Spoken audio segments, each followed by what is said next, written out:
Donc, bonjour, bienvenue à cette présentation de notre prototype d'élévateur pour robot en 3 jours de l'Université de Sherbrooke.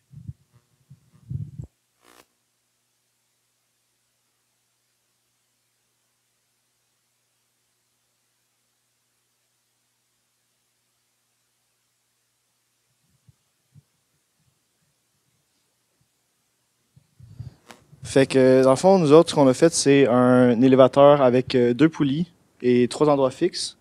Donc, dans le fond, on a deux cordes. On tire sur une seule corde de chaque bord. Donc, ici, c'est celle-là, c'est la corde à l'extérieur. Et de l'autre bord, même principe. Ils sont miroirs.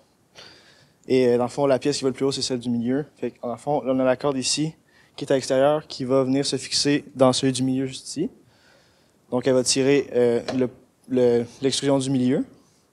Et l'extrusion du milieu, elle est attachée sur la première. Elle passe par la poulie du milieu et elle va sur celle vers l'intérieur. Donc, en tirant sur celle-là, ça va venir tirer sur celle-là ici qui va faire monter en même temps celle de l'intérieur. Donc, c'est comme ça que notre élévateur fonctionne. OK. Donc, dans le fond, l'avantage de cet élévateur-là, c'est que une fois qu'il est refermé, c'est très compact. On est en dessous de la hauteur maximale au début. Et aussi, c'est un système compact qui nous permet de monter assez haut, puisqu'on a besoin de passer de 1,5 pied à 6 pieds pour pouvoir déposer des coraux à toutes les hauteurs. On aurait pu utiliser d'autres systèmes que ça, par exemple un bras robotisé à deux joints, mais un bras comme ça aurait été plus complexe à implémenter, prendrait plus de place et peut être moins précis, tandis que là, on a quelque chose de compact, de facile à motoriser, puisqu'on a juste une corde à tirer, donc une motorisation, puis on peut le faire monter. Et aussi, ce système-là est plus simple à mettre en place dans le temps imparti.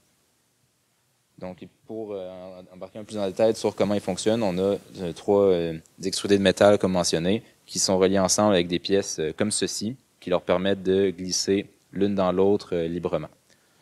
Et donc, c'est ce qui nous permet d'avoir un élévateur comme ça à étage.